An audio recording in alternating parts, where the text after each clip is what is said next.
Hello, I'm Des Rynn from Radio Mostrim.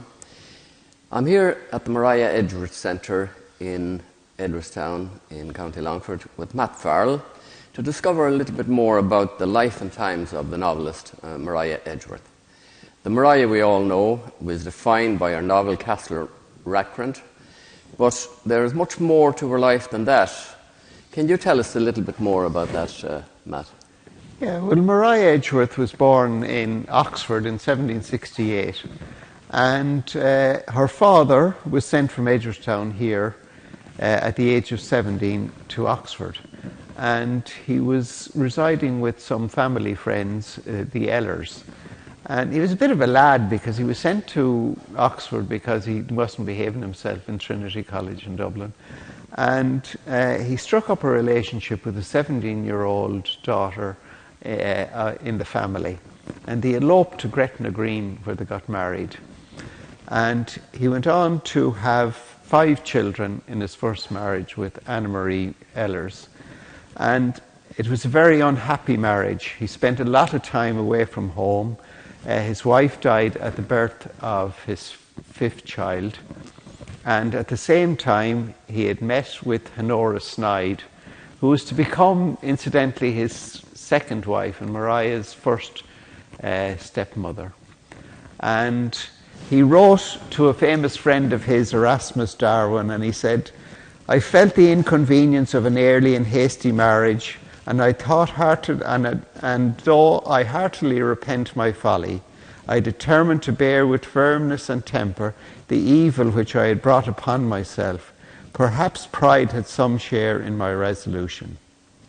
As I said, he had fallen in love with Honora Snyde, and he wrote again to Erasmus Darwin, and he said about Honora, "Her person was graceful, her features beautiful, and their expression such as to heighten the eloquence of everything she said. I was 26, and now for the first time in my life I saw a woman that equaled the picture of perfection which existed in my imagination. I had long suffered from the want of that cheerfulness in a wife, without which marriage could not be agreeable to a man of such a temper as mine. I had borne this evil of a marriage, I believe with patience, but not being happy at home exposed me to the danger of being too happy elsewhere." A remarkable thing to write at the time. I can't imagine somebody writing that nowadays. So, as you said, he went on to marry Honora. What was life like for Mariah then?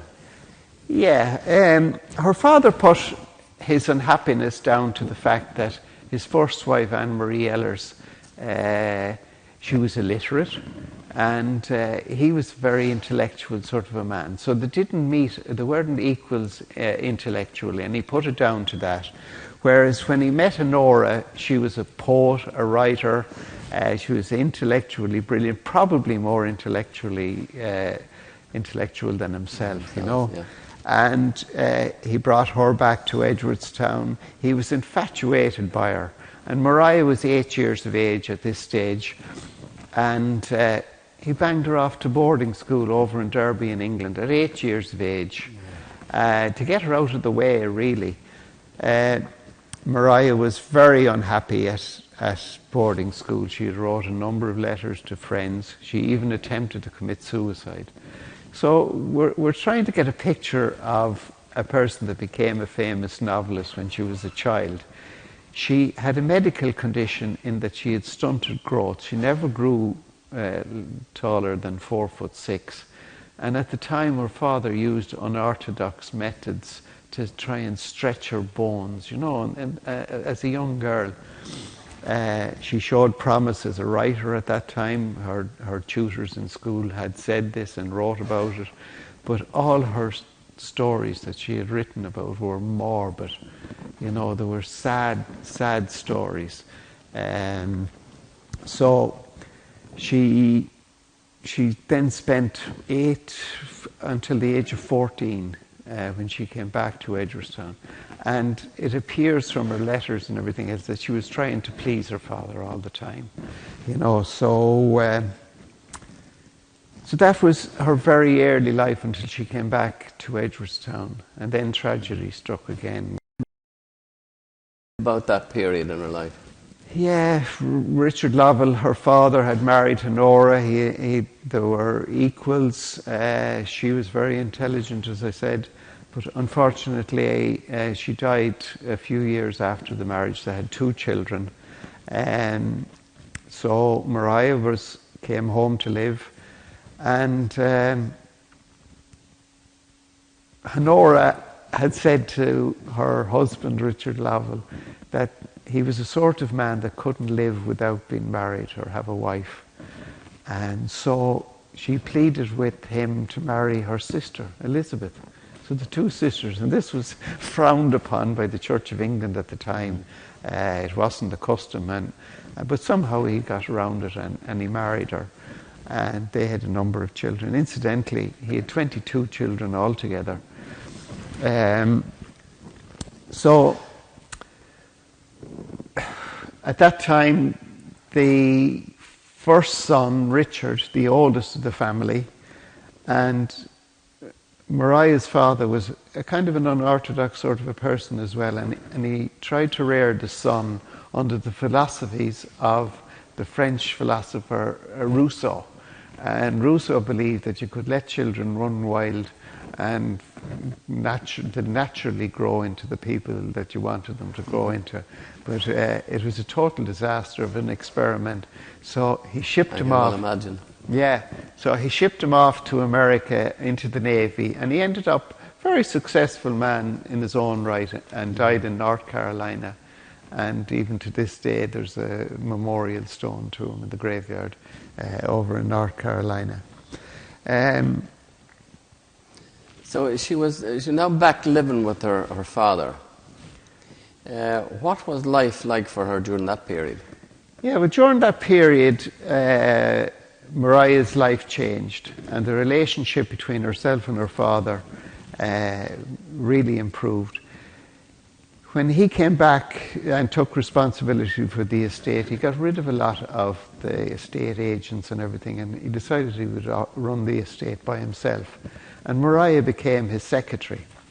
So that meant that she travelled around with him on her pony, and you have to picture the scene, you know, they'd be going out to see tenants and one thing or another, something wrong on the farm, somebody not paying the rent or whatever. So this is where Maria got to know the character of the Irish person that she went on in later life to include in most of her novels. A typical example, and we mentioned it earlier on, would have been the Teddy Quirk, the character in Castle Rackrent. Yeah. And he was the wily old Irish character. And he was based on John Langan, who was a manager on his estate, you know. So this is where she got to know the character of the Irish.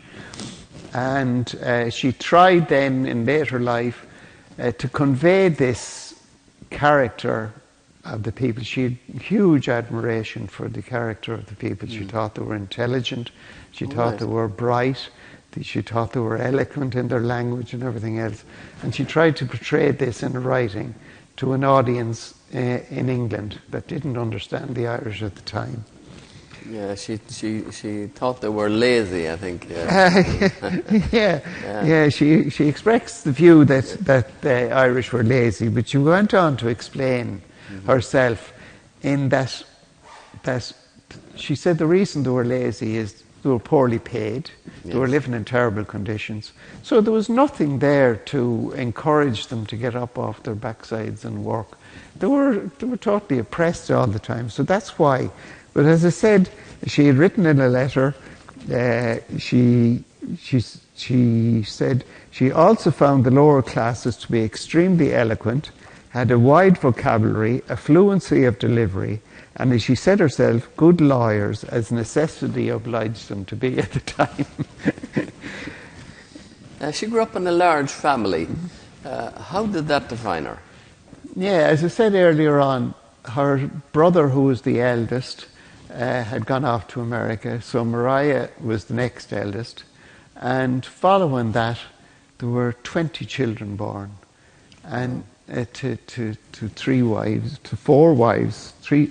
So Mariah, you can imagine it in this day and put yourself in the same picture, that you're growing up and your mother dies when you're 8 years of age, and you have 3 stepmothers and you have 20 children to look after. So that was a tough life. That was a tough life. That was what that's where she found herself. And she was given responsibility. Her father was a busy man. She was given responsibility to educate the family. And the children were all educated at home.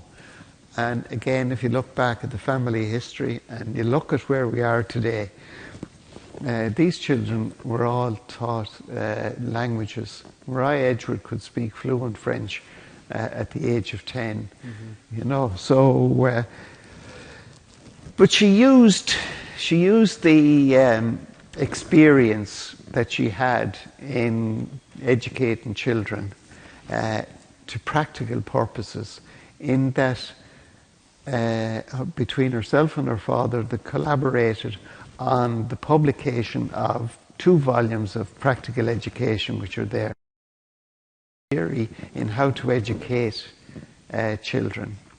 And this was broadly received very well all over Europe and was translated into a number of European languages. And would you believe, the only criticism that they received for the book was that they didn't include religious instruction in raising children. She felt that was the responsibility of the various religions, the Church of England at the time, the Church of Ireland, and the Catholic Church. So in an education system, and it's something that we're fighting for here now today, you know, in Ireland.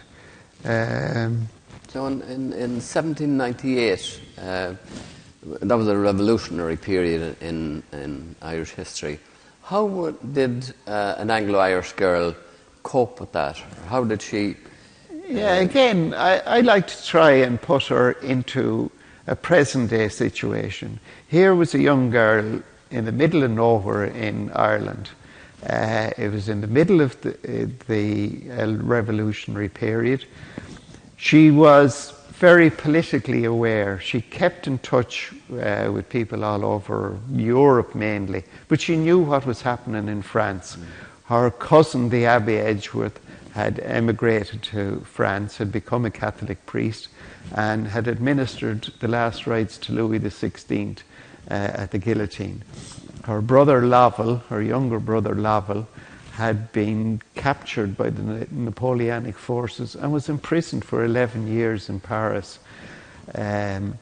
So she would have known all of what was happening in revolutionary Europe. And of course the French landed in Killala and headed towards, they were defeated not too far away from here in Ballinamuck. In Ballinamuck, yes. And one would have expected at that time that an Anglo-Irish family, that the house would have been burned down, as many landlords. Living in fear. Living in fear. But as it turned out, because of the type of the family, and they were a reforming family, they went to seek safety in the barracks in the castle in Longford. But when they came home, there wasn't even a window broken in the house. The house was exactly the same. The rebels didn't go near it, you know. And she was widely known as the author of Castle Rackrent, but there was much more to her writing than that. Yeah, it must be remembered that if I ever meet anybody and I mention the word Mariah Edgeworth, all they say to me is, "Oh, Castle Rackrent." I've got kind of interested in Mariah Edgeworth over the last number of years, and there's so much more to her. First of all, she was a pioneer in children's literature. So from her experience of raising the family and everything else, she wrote children's books. And one of the unusual things that she did was she insisted that her publisher publish these books in small little sizes, you know, that they would fit children's hands. Now, it's something we'd never think of nowadays. You make a children's book and it's too big for the child to hold. Simple things like that. So she also wrote, as I said earlier, the theory on practical education. And then she went on to write on probably morals and behaviour for young ladies growing up. And the way to carry themselves and whatnot. And then she went on to write all her novels. There's a few here on the table: Helen, Belinda, Harrington. So she was a prolific writer. Again,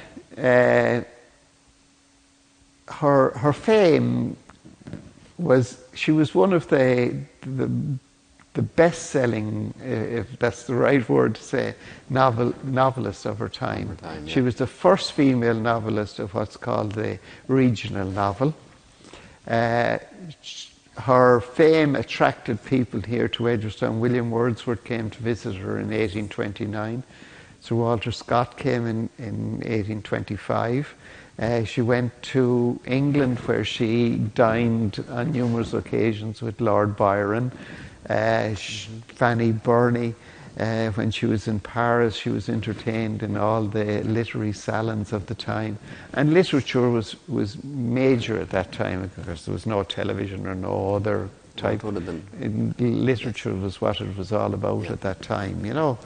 So, and she was also credited with being a very prolific letter writer. Yeah, we're very lucky in that she was credited with writing maybe 4, 5, 6 letters a day to people. And sometimes she would start a letter on a Monday morning and she'd still be writing, today is Friday. And so the letter went on for a week. And there are hundreds and hundreds of these letters have survived, which are a great legacy and a great insight into the social life of Ireland and the period at the time.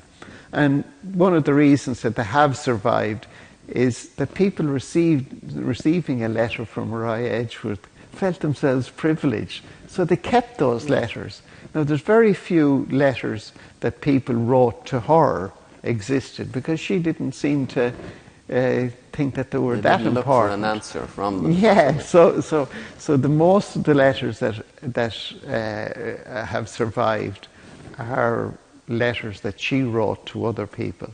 We're undertaking at the moment, we're collaborating with the Department of English in UCC, and the Department of English in Oxford, and the National Library in Ireland, and the Bodleian Library in Oxford, to digitise as many of those letters as possible and have them available for students and research, and have them here in the centre in Edgeworthstown. So, how would you make a case for getting to know Maria Edgeworth? I suppose just to kind of, it's a summary of what I see of her, and you have to place her in the context of the time. And so you go back to an Ireland that's there's uprisings every second year as such, 1798, and then there was the famine of 1849. There was poor infrastructure, roads were nearly non-existent, no light or heat. Candlelight was how they lived. And yet here was a woman that had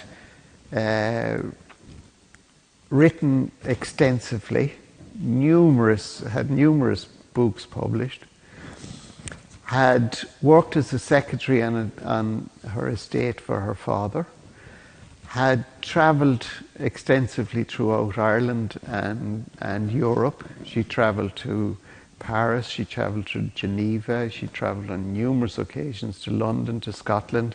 There's records of her travelling to the west of Ireland and spending 3 months travelling through the west of Ireland. Records of her travelling down to Killarney. Again, she went to Kilkenny. We have records of her travelling down to Kilkenny. And like you talk about novelists today, and their sole interest is probably writing in books, and here is a person that has, her life is so filled with activity.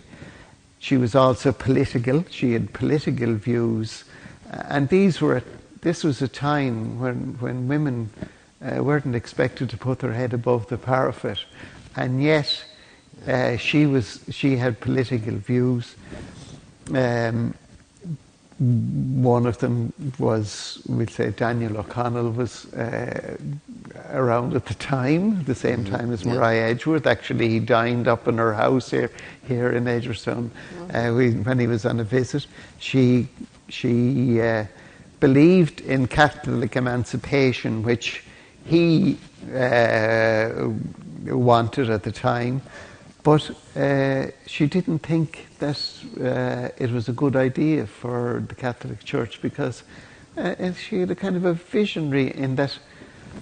She was visionary in that she thought that if all the power went to the Catholic Church, that it abused that power when they had it, and that they would take control of the state, you know. Yes. And she wasn't too far off the mark there. Wrong.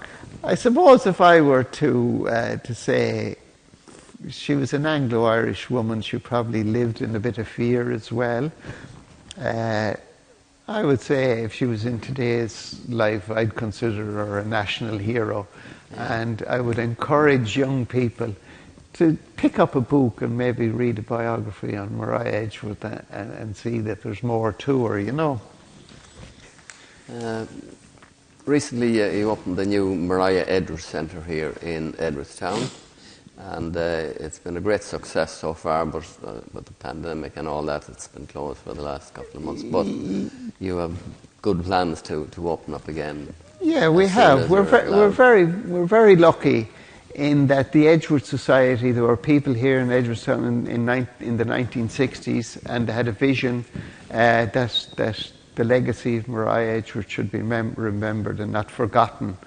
And they did a lot of groundwork and everything else. And then myself and Angela Chute and other people came along afterwards. And there were a lot of memorabilia and letters and whatnot that had been collected over the years. And then we were very fortunate in 2019 that Falch Ireland saw fit to support us in developing this wonderful centre here.